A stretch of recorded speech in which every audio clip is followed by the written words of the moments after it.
Hello বন্ধুরা, তো আমি রাইটার গোলাপ চলে আসলাম নিউ একটা ব্লগ নিয়ে। তো গাইজ আজকে অর্ডার চলে আসছে দেউচড়াই থেকে, নাজিরহাট থেকে, শালমারা থেকে। তো গাইজ আজকে টোটাল 2000 টাকার অর্ডার চলে আসছে। তো গাইজ অর্ডার নিয়ে যাইতেছি।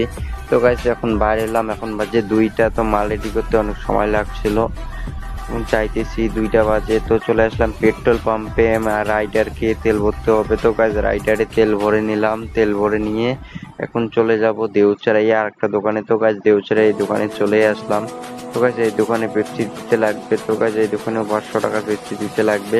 তো গাইজ এই দোকানে 500 টাকার পেপসি দিয়ে চলে আসলাম নাজিরহাটে বাজারে।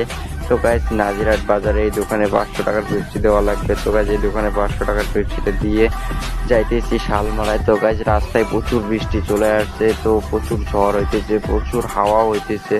তো গাইজ একটু দাঁড়াইলাম, বৃষ্টিটা কমলে চলে যাব শালমারায়। তো গাইজ বৃষ্টি কমলো, এখন চলে আসলাম শালমারায়।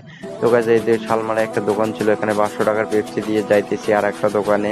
তো গাইজ আবহাওয়াটা হঠাৎ করে যে এতটা চেঞ্জ হবে আমি ভাবতেই পারি নাই। তো এত গরম ছিল যখন আমি আসি বাড়ি থেকে, তখন তো প্রচুর গরম ছিল, মানে আসাই জানা। তো গাইজ হঠাৎ করে ওয়েদারটা একদম চেঞ্জ হয়ে গেল, এত যে বৃষ্টি হইলো। এখন গাইজ চলে আসলাম আর একটা দোকানে, এই দোকানে 500 টাকার পেপসি দিয়ে যখন বাড়ি যাইতেছি, দেখো কিভাবে ড্যাশ করতেছে। তো গাইজ আর একটা দেখো যে একটা সাইকেলের মধ্যে 3 জন কিভাবে বসছে। তো यार क्या क्या देखना पड़ता है। তো গাইজ আজকের ব্লগ এতটুকুই, দেখা হবে নেক্সট ব্লগে। Tata, bye bye.